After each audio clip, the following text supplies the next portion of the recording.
If there's one truth the global music industry has learned in the last decade, it's this: BTS isn't just a boy band, they're a business model.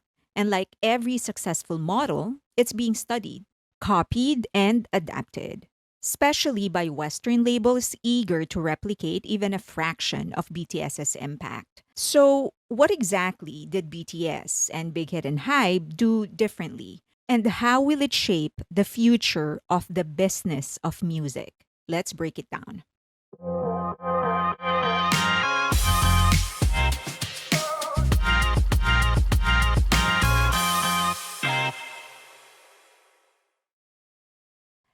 Expanding IP beyond music. Traditionally, Western labels operated under the so called 360 contract. Labels take a cut of concerts, merch, and endorsements, but they rarely build businesses beyond music. BTS changed that. Number one, they created IP for their financial freedom. BTS developed standalone intellectual properties like BT21 and Tiny Tan. Once launched, these IPs generated licensing revenue globally through toys, fashion, stationery, cosmetics, and more, without the members lifting a finger. This gives artists financial consistency instead of relying solely on touring or album cycles or brand partnerships. BTS's IP make money while the members focus on music. Just like BTS, Geffen, and other Western labels are probably going to start attaching the artist's image to a new IP, then gradually separate it so it thrives independently. Think Disney with Mickey Mouse, except in BTS's case, it's animated versions of themselves. Okay, I know what you're thinking. Why create a separate IP when you can actually just partner with established brands like Jordan with Nike and Rihanna with Fenty? After all, it's profitable and easier. That's definitely an option. But Jordan's is a Nike product line built entirely around Michael Jordan's name and legacy. Nike owns the brand, controls the distribution, and reaps the long term benefits. Jordan gets royalties, yes, but he doesn't own a global corporation that runs independently of Nike. The power and the profit center remain with the label, in this case, Nike. Fenty Beauty, on the other hand, is Rihanna's brand, but it's still powered by LVMH. It thrives because Rihanna stays culturally relevant and the infrastructure is provided by one of the biggest luxury groups in the world. That means the brand rises and falls with her visibility. So, those are the two crucial points. Jordan style deals are great for artists and the partner brand, but they're not particularly beneficial for the labels because the label doesn't own the IP. They're just attaching an artist to someone else's product. And once the partnership ends, the revenue ends as well. Instead of being a face of someone else's campaign, BTS built IPs that generate money endlessly, even when the members step back. It's not just merch, it's self sustaining brand universe, closer to Disney or Sanrio, for that matter, than sneakers or cosmetics. For Hybe and Geffen, this also means they can generate income continuously, even beyond the artist's fame. Mastering the power of narratives. BTS expanded their universe by telling stories across different art forms. The Most Beautiful Moment in Life series, or Wayang Yonwa, started the Bangtan universe. The story is told through music videos, short films, books, comic books, websites, and other art forms. The vastness of the narrative expression allowed them to create a layered mythology. It works because narratives outlive artists. Look at Michael Jackson's Thriller and the Beatles' Sgt. Pepper personas. They prove that stories turn music into culture. For BTS, they scaled narratives for digital age, blending K-drama, webtoons, short films, and albums into a transmedia world that fans could live inside. It doesn't mean that short form storytelling on TikToks and YouTube shorts will go away. Those actually will stay. But more and more Western acts who want a sustainable career will move back toward long form storytelling. Not just singles designed for TikTok, but story worlds designed for years of fan engagement. Elevating the concert experience. Concerts are no longer just concerts. BTS pioneered what felt like mini festivals. Pop up exhibits, interactive installations, photo zones, games, even themed cafes in days leading up to a show. It encourages long term engagement. It's not a one and done deal.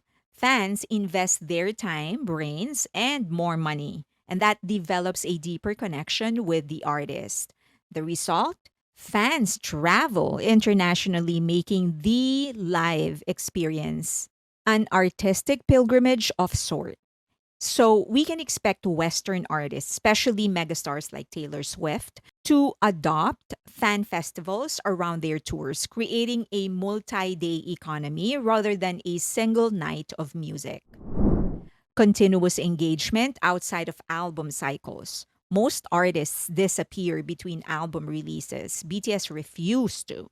They prepare releases and projects years in advance to fill the silent years. There are pop up stores, photo exhibits, special merch lines, and immersive fan events. And those things keep the brand alive. More importantly, they have an exclusive platform like Weavers, where the fans can actually communicate directly with their favorite artists. It's keeping fans engaged year round, strengthening loyalty and reducing the risk of fading from public consciousness. Artistic expression beyond music. BTS's members explore other mediums, photography, fashion, visual arts, and they monetize it. Each side project wasn't just extra, it was part of building an artistic empire. RM curates art collections. V holds photography exhibits. Jin created his own variety show. By diversifying creativity, BTS set a precedent. Labels should treat artists not just as singers, but as a multidisciplinary brand. Global press conferences and narrative control. Instead of relying solely on press junkets and press releases and sizzles, BTS actually hosted global press conferences, and this allowed them to control their own narrative, elevate their image as articulate, thoughtful, and smart artists. Showcase intelligence and maturity rarely highlighted in idol culture or even in the entertainment industry at large. Most importantly, they are able to focus on their music instead of answering useless questions because they can control what is being asked in a global press conference. Not all artists will have the brains and appetite for a substantial global press conference, but those who do will gain prestige. Limited drops and unexpected collabs. The fashion industry has shifted toward FOMO driven pop ups, and BTS embraced it. Limited time retail events in major cities with immersive design. Fans line up because they know they might never see the same merch again. Unexpected collabs like Suga and NBA. Studies show surprise partnerships spark higher engagement than predictable ones. Many Western artists actually have their own merch line, but we can expect that they will continue or lean into a short term, high impact activation instead of endless merch drops. You have less inventory and more efficient in terms of revenue per unit. You can mark it up high because it is limited release. Immersive marketing. In every pop up store and exhibits, BTS sets up interactive areas to allow fans to interact with their content, put themselves in the shoes of BTS, take photos, create memories, and in some remote way, be inside the world that BTS created. From interactive exhibits to recreating iconic music videos, BTS blurred the lines between shopping, art, and play. More importantly, they destroyed the fourth wall. Fans don't just want to consume, they want to participate, and BTS is allowing them to do it. Separating art from marketing.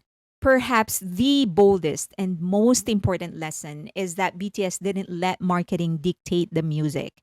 They wrote songs they believed in. The marketing machine was built around the art, not the other way around. And this discipline preserved their credibility while still enabling billion-dollar campaigns. Many Western artists complain about labels chasing trends at the expense of quality.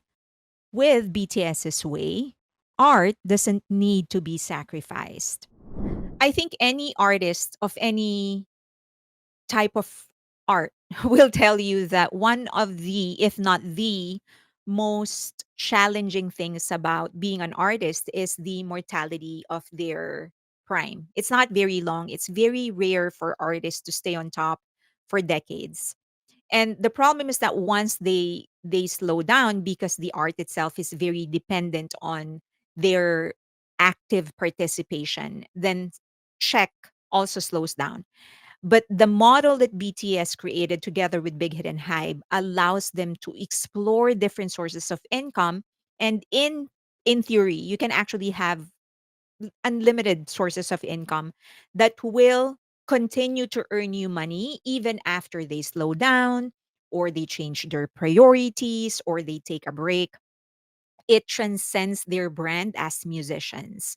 And that is why it's going to be inevitable for Geffen and eventually Universal Music and Sony Music to adapt this strategy, the business strategy of BTS, simply because they need to evolve.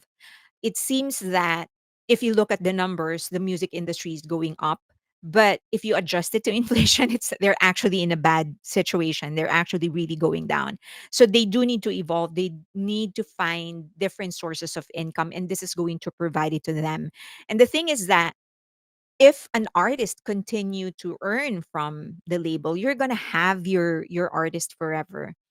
And also that's good for artists because this model that BTS and Hybe and Big Hit created, it does not sacrifice the quality of the music or the art. The entire marketing program, the entire marketing strategy is actually built around the art.